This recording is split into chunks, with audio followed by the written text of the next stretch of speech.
Sunday once again. That means Villar City is open to cyclists. That's where we're going. And I think I see Marco over there.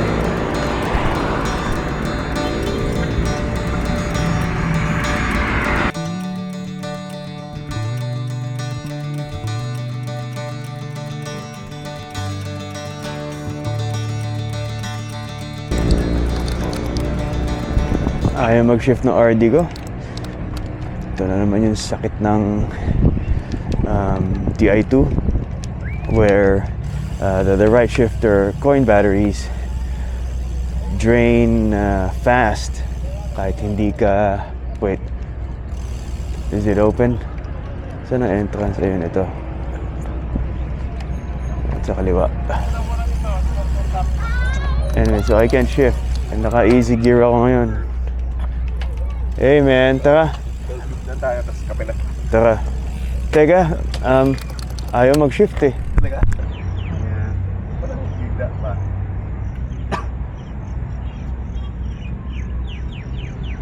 Parang heart problem yun. Ano yun? Bara-bara sa puso. Yung medyo alarming yung lately mga heart attack pare. Kasi dami kong aking kuya ko. Yung tita ng business partner ko, pare 2 weeks ago, ganun din. No. That's the only way na pwede invest.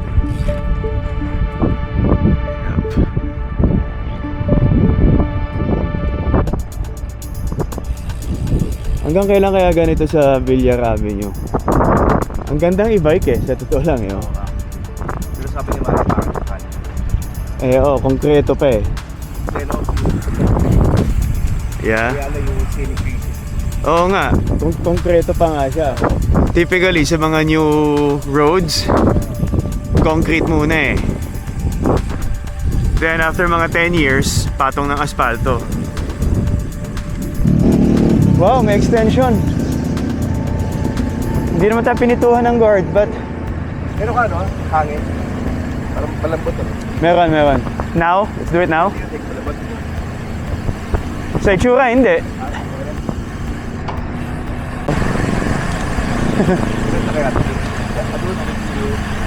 Hindi po open din para sakaling. Para malaman ng mga siklista na may cafe dito. But are they open?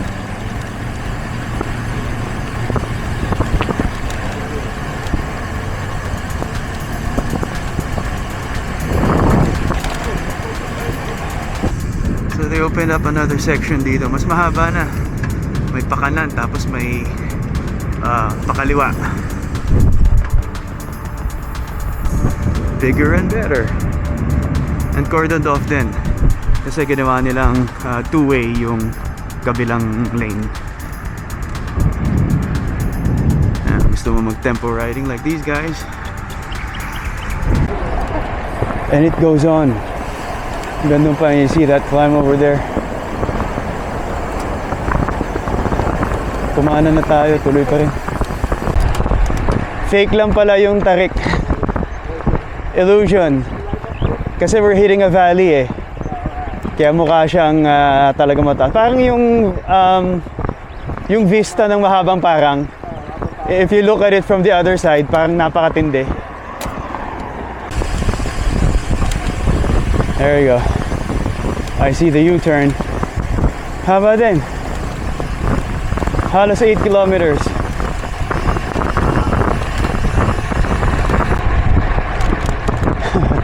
Amazing. This is Paliparan. Isang access. No, U-turn na. So pare, Paliparan na yan. Diba? Molino, Paliparan. Galing, no? Isang solid dito, no? Who needs Vermosa, di ba? Yep. Hindi ka mag-sprint dito eh. At ano yan, magandang challenge kasi medyo rolling. Going to Tagaytay na yan, di ba? Pag kumaliwa ka, paakyat na. Gutom. Kaya alam mo yung, pag kumain ka doon bro, parang ikaw yung kusinero. Yes, yes. O paano? Let's head to West Parade na. Yeah. Uy, bazaar. Politician natin, never talking Sa Acapulco, anong sirka ito? Spanish galleons pa yan eh. So, Manila Galleon Trade. Ang Manila Galleon Trade, yan ang responsible for the earliest Filipino Yeah. rich. Yeah. Maraming yumaman na middlemen. Kasi bagsakan nga. Kasi trade sugar was our main commodity. So, this is my recovery ride. Fresh from Audax tayo yesterday. We're just about to complete 27 kilometers. Pwede na for a recovery ride around Villar City. Car free Sunday. They've opened the roads. Mas humaba na. So if you haven't been, try nyo. Baka magustuhan ninyo. Napag-usapan namin ni Marco kanina kung bakit gusto ko mag-Audax na mag-isa. That's my preference.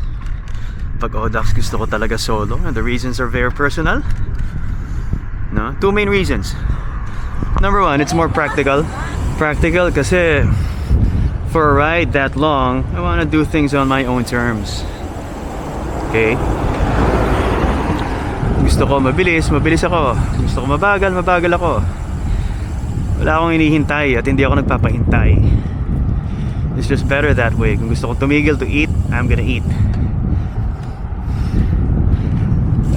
Practical. No, that appeals to me so much with long distance riding. Sarili kong rules. I don't need to conform. My second reason is that solo long distance riding is highly meditative. Gusto ko yung mga ganyan. Ikaw lang. Just you and your thoughts and emotions. No? Lakas ng appeal ng solitude. Makikilala mo sarili mo eh.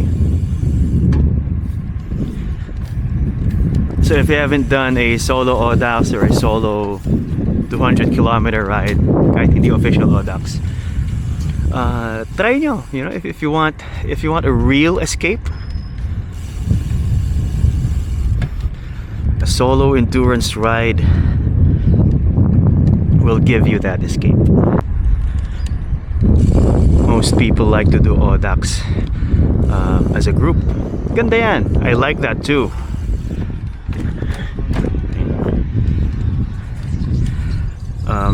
Gusto ko din ang grupo, pero mas gusto ko ang solo. Gets? Hindi sa ayaw ko ng grupo. Pag may grupo, pag nagyaya, I'll do it. I've done it many times. Pero solo akong solo, I'll do it. And I like that more. May mga groups din na nagsasag, support and gear vehicle. Okay din yan. Para sure ka of your safety and nutrition and hydration. No, magsag ka kung gusto mo. Hindi naman bawal sa Audax yan. Just follow the rules. Pero ang solo Audax na unsupported, no sag, no group, that's on a different level, man. And if you haven't done it, consider it, because the benefits are just countless, I tell you. Pag natatapos yung mga solo Audax ko, what I like to do is either after the ride or the morning after, rine-review ko yung mga details. No? Iniisip ko yung mga detalye ng ride. Things like ano mga inisip ko, 'di ba? Saan sumakit? Kung sumakit yung tuhod mo, saan, what kilometer marker? Kailan ako kumain, what time, ano kinain ko, ilang beses ako tumigil, bakit ako tumigil, nagkaroon ba ako ng gear issues, saan, bakit. These little things, ikaw yan. Those details They reveal your character, they reveal your personality. When you're alone, climbing in the heat, anong thoughts mo? Do you think of your family? Do you think of work? Do you think of why you're doing this in the first place? Bakit ka nag-ODAX? Why do you subject yourself to pain like this? And if you can recall, nakailang bidon ka, nakailang water refill ka.